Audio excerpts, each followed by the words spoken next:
परमेश्वराच्या प्रती ह्या गोष्टी जाणार, आपको समझ में आएगा तुम्हाला समजण्यात येईल परमेश्वर कौन है, प्रभू येशू ख्रिस्त कोण आहे, खुदा कौन है, देव कोण आहे। सारे सृष्टि का बनाने वाला, निर्माण करने वाला परमेश्वर है। सर्व सृष्टीचा निर्माण करता कोण आहे, तो जिवंत प्रभू येशू देव आहे।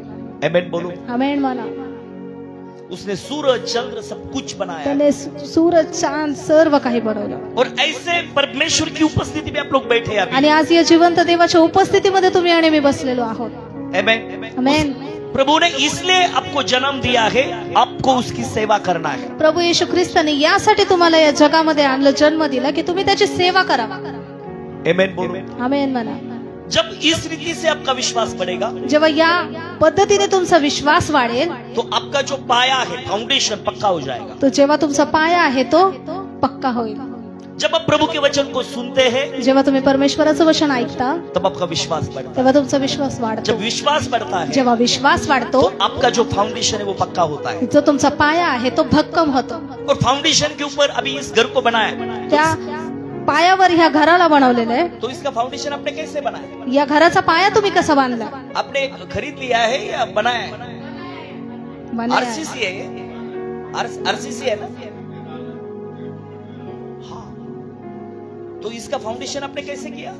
पक्का किया है। ह्याचा घराचा पाया कसा केलेला आहे? भक्कम केलेला आहे। अभी फाउंडेशन का काम शुरू है, हमारे फाउंडेशन का। आता आमच्या पायाचा भक्कम होण्याचं काम सुरू आहे। आमेन बोलो।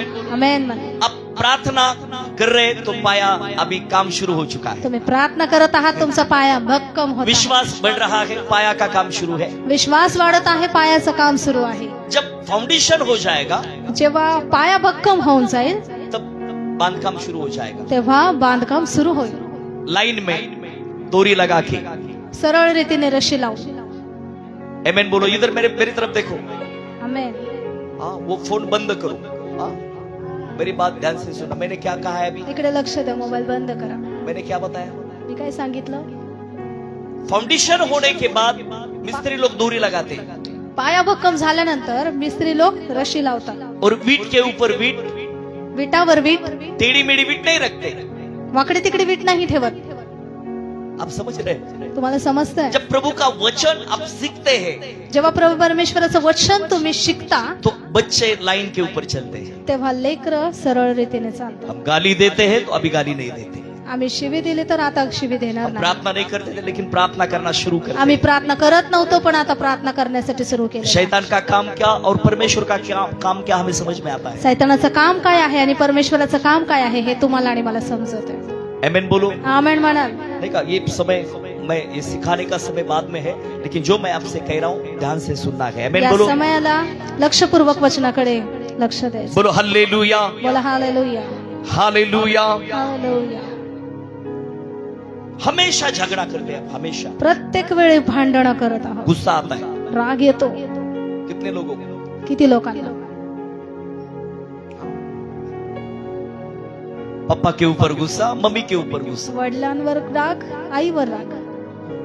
वो चांदा नाम का एक गांव है हमारे पास। चांदा नावाचं एक गाव आहे आमच्या इकडे। वहाँ पे ऐसी उपवास प्रार्थना के लिए मुझे बुलाया। तिकडे अशाच उपवास प्रार्थनेसाठी मला मैं बोलवलं। और मेरे साथ और एक मेरे ब्रदर थे। मी आणि माझ्या संगती एक भाऊ होता। वो सिस्टर के अंदर दुष्ट आत्मा थी। त्या बहिणीमध्ये दुष्ट आत्मा होता। उन्होंने चूल्हे से लकड़ी लिया, त्यांनी चुलीतून लाकूड घेतलं और वो उसके हस्बैंड को मार रही, आणि तिच्या नवऱ्याला ते मारू लागले। सारं तोंड काळं केलं त्याचं त्या लाकडाने।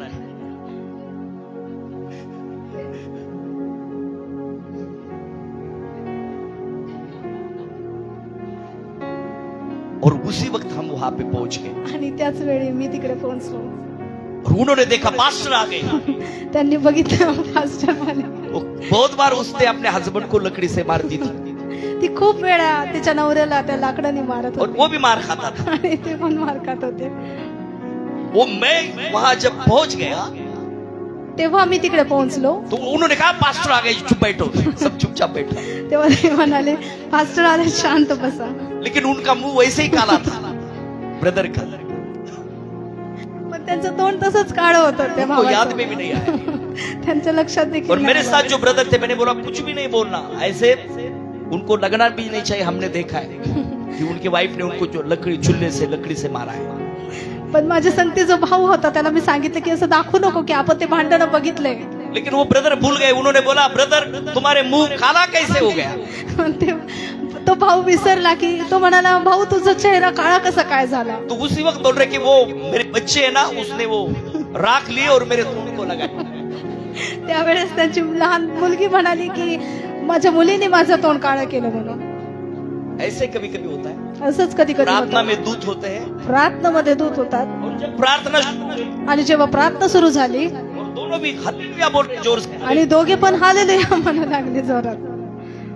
आप समझ रहे हैं? तुम्हाला समजतंय? कभी कभी ऐसे होता है, प्रार्थना में दूत, प्रार्थना के बाद भूत।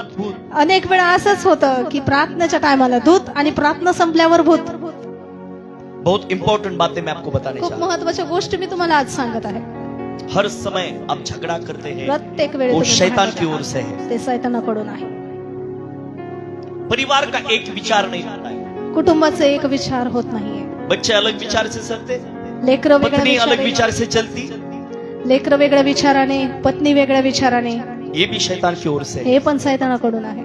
आप समझ रहे हैं? तुम्हाला समजतंय? कितने लोग समझ रहे हैं? किती लोक समजतात? लेकिन आने वाले दिनों में पण येणाऱ्या दिवसांमध्ये आप सब इन सभी जो बंधन है, इन बंधनों से छुटकारा प्राप्त कर सकते हैं। तुमचे जे बंधन आहेत या बंधनांद्वारे तुम्ही मोकळीकता पाहणार आहात.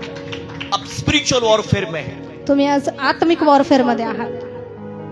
हालेलुया। हालेलुया.